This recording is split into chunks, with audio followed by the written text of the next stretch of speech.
This is the armored vehicle that these guys jump out of when responding to barricade situations or hostage rescues. And this is just some of the 55 pounds of gear that these guys suit up in to do their job.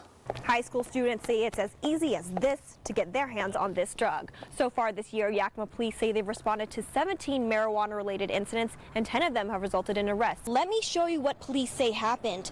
They say 3 men were walking on these tracks right here when they found Sanchez's body. Snow shoveling and heart attacks go hand in hand. So doctors are on standby because more snow is expected to hit Yakima this weekend. So doctors say if you're not physically fit, put the shovel down. Right here is where Bill Haney tells me his beloved horse fought for her life. It's pretty dark right now, but earlier today you could still see the blood that had soaked into the dirt and the weeds. Haney tells me this isn't the first time his horses had been attacked by his neighbor's pit bulls. And as a warning to viewers, this video does contain some graphic images. A heartbroken community has been leaving flowers and letters here for Deputy Ryan Thompson. It's now illegal for anyone under the age of 21 to buy semi-automatic guns like these. But Sheriff Udell says these new restrictions won't do local gun owners any good, so deputies won't be bothering you with the new state law. Smoke shops say increasing the age imposes on people's rights, but doctors disagree.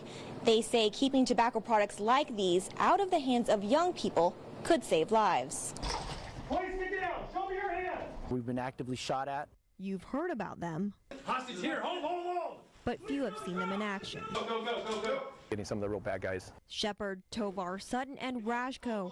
These are just some of the guys on the front lines called out to the most critical situations. They rescue hostages and take out criminals.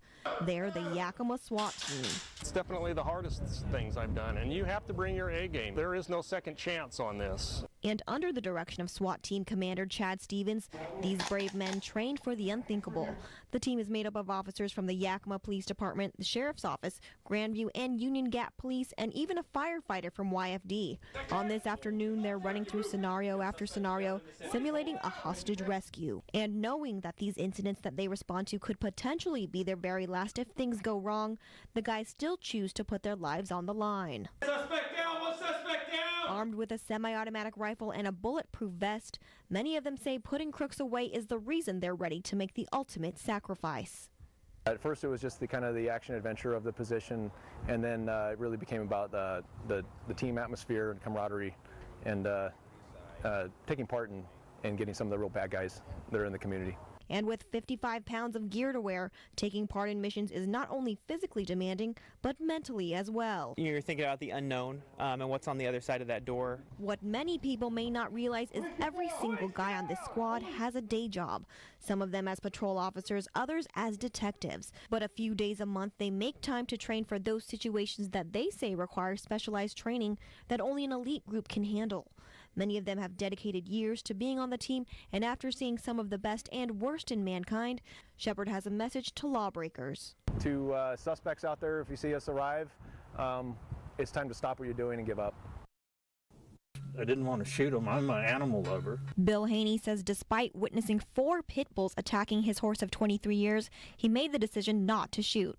He recalls memories of last night's vicious attack. He says he heard a lot of thrashing going on in his yard on Track Road in Cowichee, and that's when he ran outside to check on his horse Pineaway and her daughter, 18-year-old Blossom. There was 4 pit bulls up on top of her, and I ran them off and went back to the house and got a gun. Went back with a gun, and they were back on her, eating on her again. And she was still alive. After he managed to scare them off, the condition in which they left Pineaway didn't look good.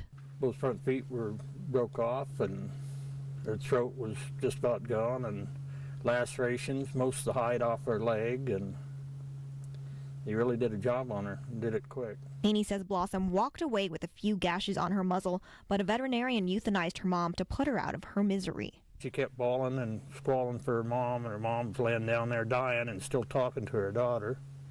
It was very sad and a very bloody, gory mess. He says this isn't the first time those particular pit bulls have attacked his horses, but this is the first time the Yakima County Sheriff's Office says they've been called out to this area for this reason. Deputies responded to last night's incident and say there was evidence of blood on the pit bulls' faces and paws, linking them to the attack. Public Information Officer Casey Skilproot says the dogs' owners have been cooperative, and because of this attack, the owners have made a decision. The owners of the pit bulls have decided that they are going to euthanize the dogs so that doesn't happen again. According to the Yakima County Dangerous Dog Ordinance, any dog that bites, causes severe injury, or kills any domestic animal or livestock will be classified as engaging in level 5 behavior, and the owners in this case will be fined $500 for each dog and face up to 90 days of jail time, but they aren't forced to euthanize their dogs.